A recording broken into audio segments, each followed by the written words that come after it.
हरियाणा की हर अपडेट के लिए बेल आइकन दबाएं और सब्सक्राइब करें एसटीवी हरियाणा न्यूज। आवास एवं शहरी मामलों के मंत्रालय में सचिव दुर्गा शंकर मिश्रा ने मंगलवार को वीडियो कॉन्फ्रेंसिंग के जरिए हरियाणा, पंजाब और चंडीगढ़ द्वारा केंद्र सरकार की योजनाओं के अंतर्गत की गई प्रगति की समीक्षा की। उन्होंने निर्देश दिए कि 15 सितंबर तक सभी स्मार्ट सिटी अपनी दूसरी किस्त मंत्रालय से ले लें। बैठक में हरियाणा के मुख्य सचिव केशनी आनंद अरोड़ा ने कहा कि पीएम स्वनिधि योजना के तहत हिसार, करनाल और अंबाला में 30 सितंबर तक रेहड़ी वालों को लोन दिलवाना सुनिश्चित करेंगे।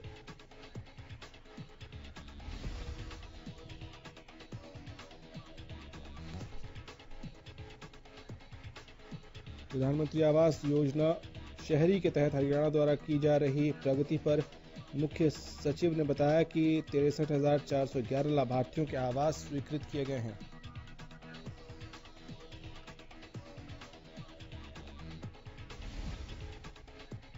पर्यटन मंत्री कंवरपाल गुर्जर ने लोगों से अपील की है कि वो पंचकुला के मोरनी स्थित टिक्कर ताल और अन्य पर्यटन स्थलों की वीडियो बनाकर लोगों को इसके बारे में बताएं, ताकि वो हरियाणा में पर्यटन क्षेत्र और संस्कृति के बारे में जानकारी लें।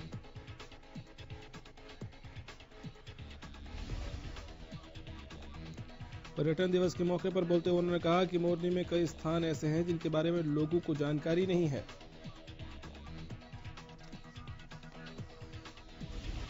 साथ ही उन्होंने बताया कि कृष्णा सर्किट में भी सौंदर्यीकरण का काम किया जा रहा है। पर्यटन मंत्री ने भी बताया इसी के साथ हरियाणा में एक ऐसी पॉलिसी लाई जा रही है जिसमें प्रदेश के निवासी बाहर से आने वाले लोगों को किराए पर रख सकेंगे। हरियाणा में कोरोना ने पिछले सारे रिकॉर्ड तोड़ दिए। प्रदेश में एक दिन में 1,694 नए मामले सामने आए हैं। कुल मरीजों की संख्या 66,000 के पार हो गई है, जबकि अब तक 700 से ज्यादा मरीजों ने अपनी जान गंवा दी है।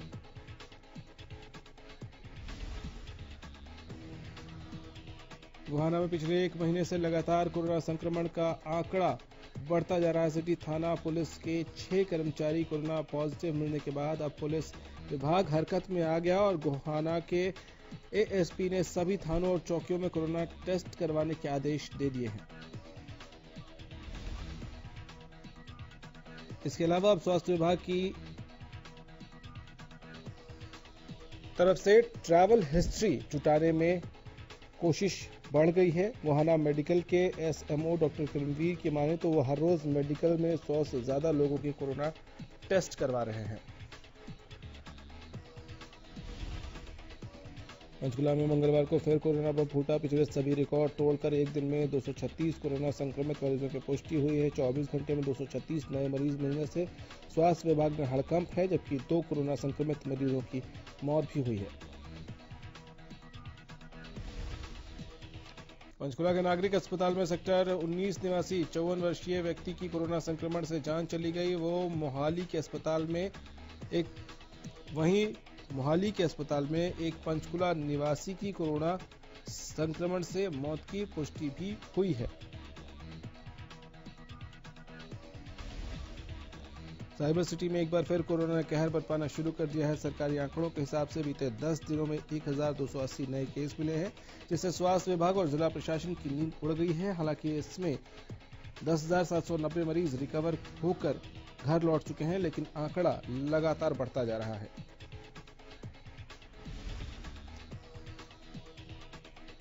करनाल में कोरोना का कहर बढ़ता जा रहा है। मंगलवार को कोरोना से संक्रमित मरीजों में से 3 ने अपनी जान गंवा दी। जिले में मंगलवार को कोरोना के 107 नए मामले सामने आए हैं। टोटल जिले में कोरोना से अब तक 36 लोगों की मौत हो चुकी है। फतेहाबाद में कोरोना सैंपल लेने गई स्वास्थ्य विभाग की टीम का विरोध किया गया। ग्रामीणों ने सामान को आग के हवाले कर टीम का विरोध किया और उनका घेराव किया। स्वास्थ्य विभाग द्वारा पुलिस को इसकी जानकारी दी गई है। राफेल की सुरक्षा के मद्देनजर एयर मार्शल मानवेंद्र सिंह ने प्रदेश के मुख्य सचिव को चिट्ठी लिखी है। एयरबेस के पास उड़ने वाले पक्षियों से राफेल को खतरा बताया। एयरबेस के आसपास कबूतर उड़ाने वालों को नोटिस दिया गया है।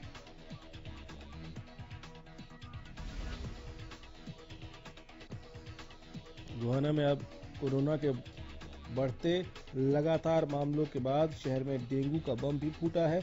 शहर में वार्ड नंबर 16 की चोपड़ा कॉलोनी की 2 गलियों में एक साथ डेंगू के 21 संदिग्ध मामले सामने आए हैं।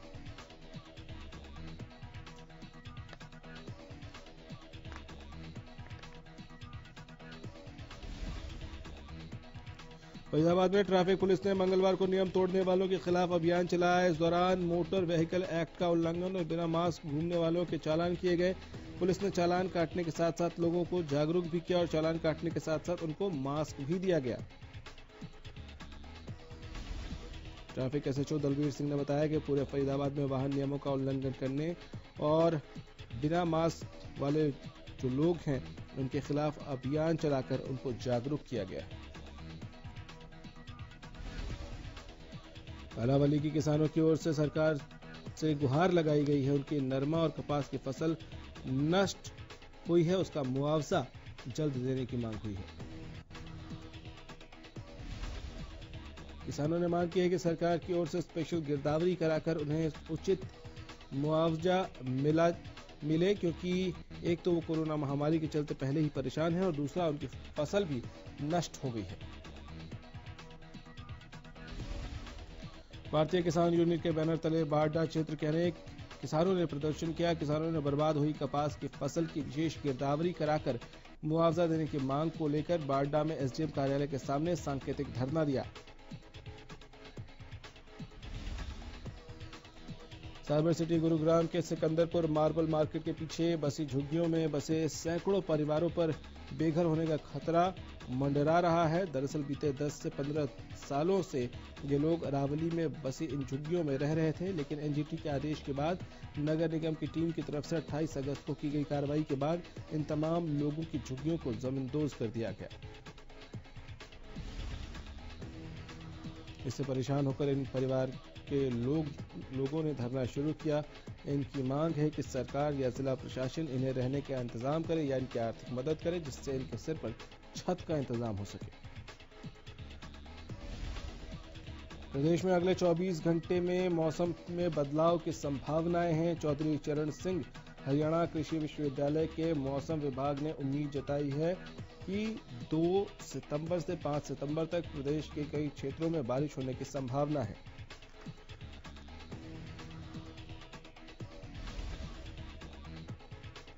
ऐसे में किसानों को सलाह दी गई है मौसम विभाग की तरफ से कि मौसम को ध्यान में रखते हुए फसलों में कीटनाशक का छिड़काव करें और फसलों में सिंचाई करें।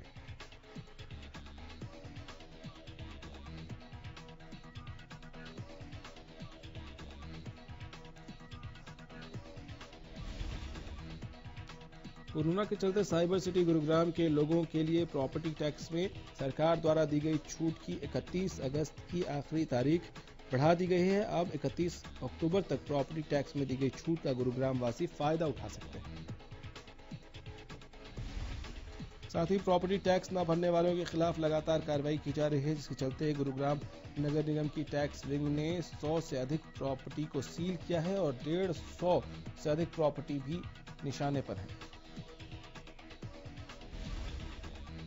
सोनीपत में केजीपी और केएमपी से गुजरने वाले वाहन चालकों की लंबी लंबी कतारें लगती हैं। जिनके पास फास्टैग है वो वाहन तो निकल जाते हैं, लेकिन जिन वाहनों ने फास्टैग नहीं लगवाया है उन वाहनों की कतारें लंबी होती हैं। हरियाणा न्यूज की संवाददाता लाजपत ने मौके का जायजा भी लिया।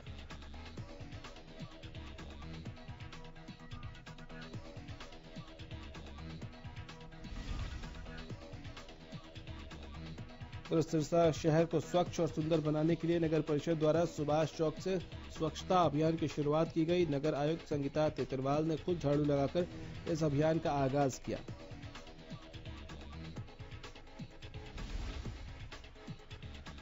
इसके बाद मीडिया से बातचीत करते हुए नगर आयुक्त ने बताया कि कोरोना महामारी को देखते हुए शहर को 11 जोन में बांटकर इस अभियान को शुरू किया गया है, ताकि एक जगह ज्यादा भीड़ न हो।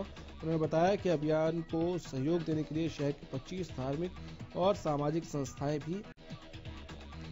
फतेहाबाद के टोहाना के हिसार रोड पर बनी फैक्ट्री के मजदूरों ने प्रशासन के खिलाफ मोर्चा खोल दिया है। मजदूरों और मजदूर नेता ने आरोप लगाया है कि बीते 4 साल से पुलिस न्यूकम के मालिक को नहीं खोज पाए है, जिसको लेकर मजदूर संगठन ने गुस्सा जाहिर किया है। गौरतलब है कि मामला चोरी हुई लोहे से भरी ट्रॉली से जुड़ा है।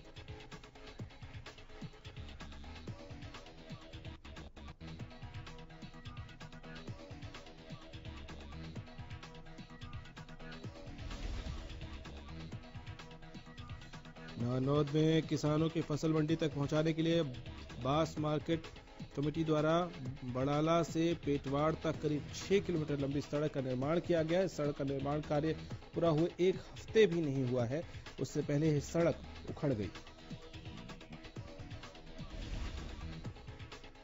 सोनीपत के एक सरकारी स्कूल के हेडमास्टर के रिश्वत लेने के मामले में एक वीडियो भी वायरल हो रहा है। बताया जा रहा है कि हेडमास्टर ने फॉर्म 16C के एवज में 3 सरकारी स्कूलों के अध्यापकों से 600 रुपए रिश्वत ली है। वहीं हेडमास्टर राजवीर ने सभी आरोपों को सिरे से नकार दिया। उन्होंने कहा कि प्राइवेट आदमी से RTR भरने का काम होता है, उसी के एवज में सभी से इकट्ठा करके पैसे लिए जाते हैं।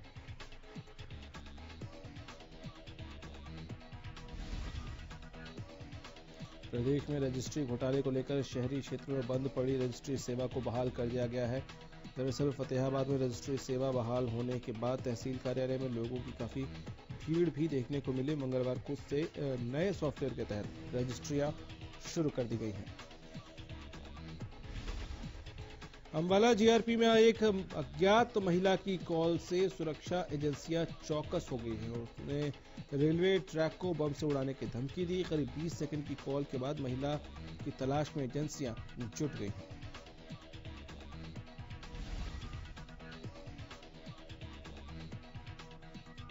पलवल में सोमवार देर रात स्वास्थ्य विभाग और CIA की टीम ने मेडिकल स्टोर संचालक के निवास पर संयुक्त छापेमारी की। छापेमारी के दौरान टीम को गर्भपात करने वाली किट और कई प्रकार की नशीली दवाइयां बरामद हुई। साथ ही पुलिस ने आरोपी को मौके पर ही हिरासत में ले लिया।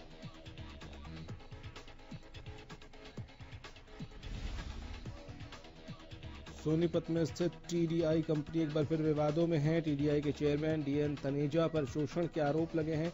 शोषण के आरोप लगाने वाला TDI में तैनात हॉर्टिकल्चर मैनेजर जो था, उसने जहर खाकर अपनी जान दे दी।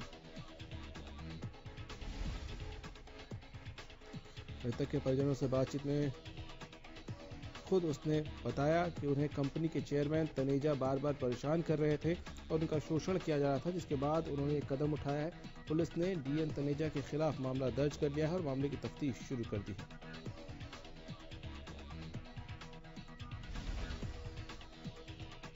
नूह में एक 30 वर्षीय युवक की बिजली का करंट लगने से मौत हो गई। मृतक के 4 नाबालिग बच्चे हैं। नाराज ग्रामीणों ने बिजली विभाग के खिलाफ पुराना नगीना रोड पर जाम लगा दिया।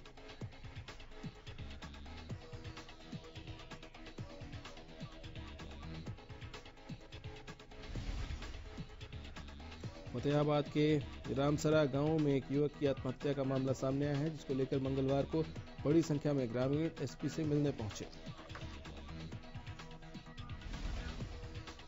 इस दौरान परिजनों ने आरोप लगाया कि युवक को आत्महत्या के लिए मजबूर करने वाले आरोपियों के खिलाफ पुलिस कार्रवाई नहीं कर रही है, जबकि इसके सबूत वो पुलिस को पहले दे चुके हैं। इस दौरान लघु सचिवालय में पहुंचे ग्रामीणों ने पुलिस के खिलाफ जमकर नारेबाजी की और मामले की जांच DSP स्तर के अधिकारी से करवाने की मांग की।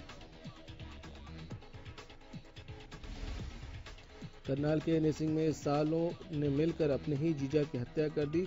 जानकारी के मुताबिक पति पत्नी के बीच अनबन चल रही थी। पत्नी तलाक चाहती थी, लेकिन तलाक के लिए पति की तरफ से इनकार किया गया। उसके बाद लड़की के भाइयों ने अपने जीजा की हत्या कर दी। पुलिस मामले की जांच कर रही है। कुरुक्षेत्र के गांव रामनगर में भाई ने अपने ही भाई को मौत की घाट उतार दिया। दरअसल मामला 28 अगस्त का है, जहां गांव रामनगर में उत्तर प्रदेश से आए प्रवासी मजदूर 2 भाइयों के बीच झगड़ा हो गया था।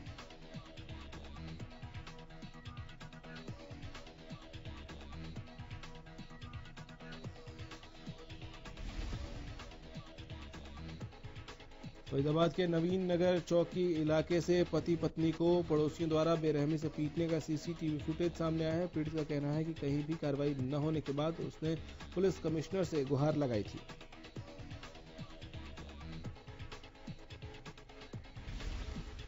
पुलिस कमिश्नर ने CCTV फुटेज देखते हुए आरोपियों को तुरंत गिरफ्तार करने के आदेश दिए, लेकिन पुलिस कमिश्नर के आदेशों को धता बताते हुए नवीन नगर पुलिस अब तक आरोपियों को गिरफ्तार नहीं कर पाई।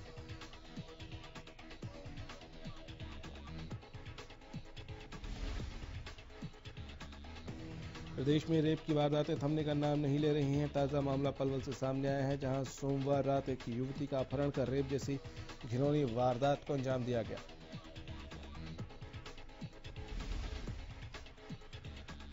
इतना ही नहीं, आरोपी ने युवती के साथ मारपीट भी की और किसी को बताने पर जान से मारने की धमकी देकर मौके से फरार हो गया। पीड़िता की शिकायत पर पुलिस ने मामला दर्ज कर आरोपी की तफ्तीश शुरू कर दी है। रोहतक पानीपत रोड पर मकडौली टोल प्लाजा के पास हुए सड़क हादसे में 2 अध्यापकों की जान चली गई। ये अध्यापक कार में सवार होकर अपने घर जा रहे थे और इसी दौरान हरियाणा रोडवेज की बस के साथ टक्कर हो गई।